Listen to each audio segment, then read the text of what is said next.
அன்புள்ள நெஞ்சங்களுக்கு வணக்கம்.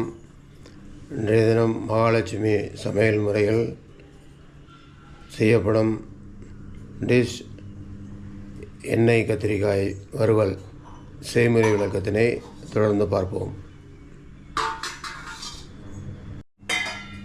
தேவையான பொருட்கள்: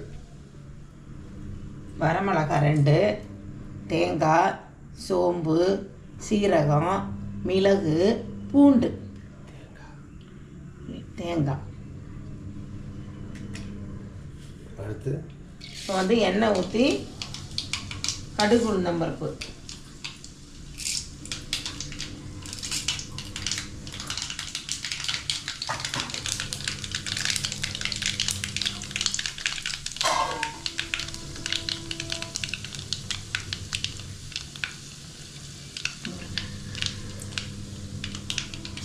நல்லா கடுகு உளுந்தம்பருப்பு போட்டு நல்லா பொரிஞ்சோன்னே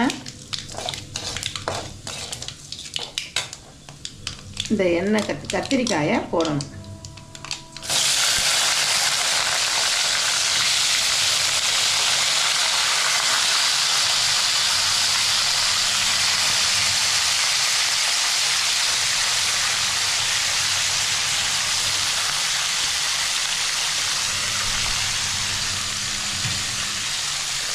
கத்திரிக்காயை போட்டுட்டு நல்லா எண்ணெயிலேயே நல்லா ஒரு 5 நிமிஷம் நல்லா எண்ணெயிலேயே நல்லா வதக்கணும்.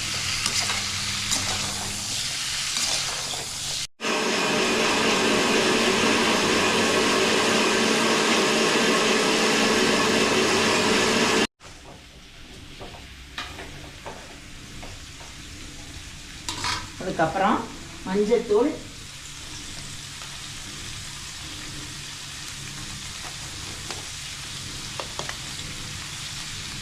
மஞ்சத்தூள் ஒரு 1/2 ஸ்பூன்,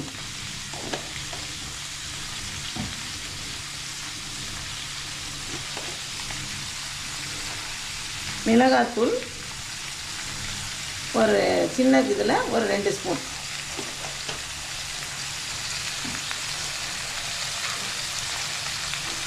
அடுத்து நம்ம வீட்டில் அரைச்ச குழம்பு மிளகாத்தூளில் ஒரு 1/2 ஸ்பூன்,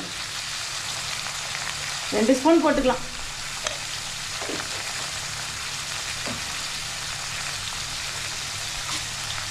நல்லா எல்லாத்தையும் போட்டு நல்லா ஒரு 5 நிமிஷம் ஒரு கிளறி விட்டுடலாம்.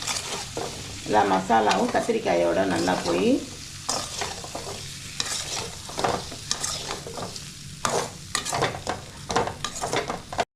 நல்லா ஒரு வதங்கி இருக்கு. கொஞ்சம் மசாலா இது போனோன்னே இந்த அரைச்சி வச்சுருக்க தேங்காய் விழுதை இதில் ஊற்றிடலாம்.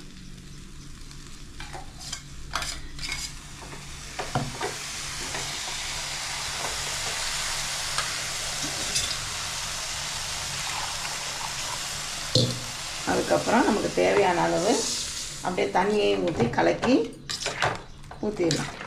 கத்திரிக்காய் வேகிற அளவுக்கு.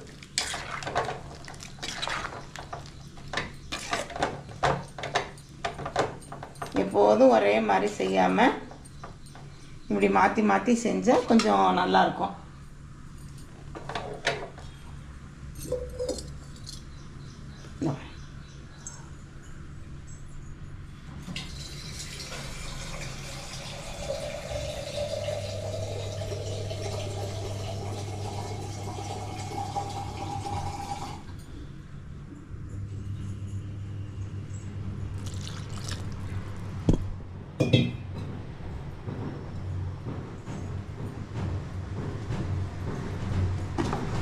தேவையான அளவு உப்பு,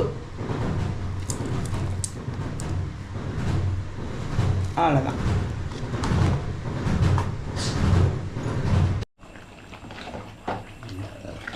நல்லா கிளறி விட்டு இன்னும் கொஞ்சம் வேகணும். இந்த கிரேவியெல்லாம் கொஞ்சம் சுண்டுனா நல்லாயிருக்கும்.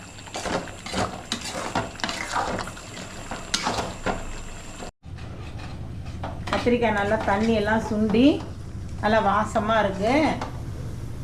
நம்ம கொஞ்சம் கிரேவியோடு வேணுன்றதுனால நாங்கள் இதை இப்படியே இறக்கிக்கிறோம். நாங்கள் உங்களுக்கு இன்னும் நல்லா சுண்டி வரணுன்னா இன்னும் சிம்லேயே இன்னொரு 10 நிமிஷம் வச்சு நல்லா சுண்டை வச்சு நீங்கள் இறக்கிடுங்க. அவ்வளோதான், ரெடி ஆகிடுச்சு. இது நல்லா சாம்பார் சாதம், ரசம் சாதம், தயிர் சாதம், இந்த மாதிரி வந்து இந்த மசாலாவோடு வச்சு சாப்பிடும்போது ரொம்ப நல்லாயிருக்கும். செஞ்சு பாருங்கள்.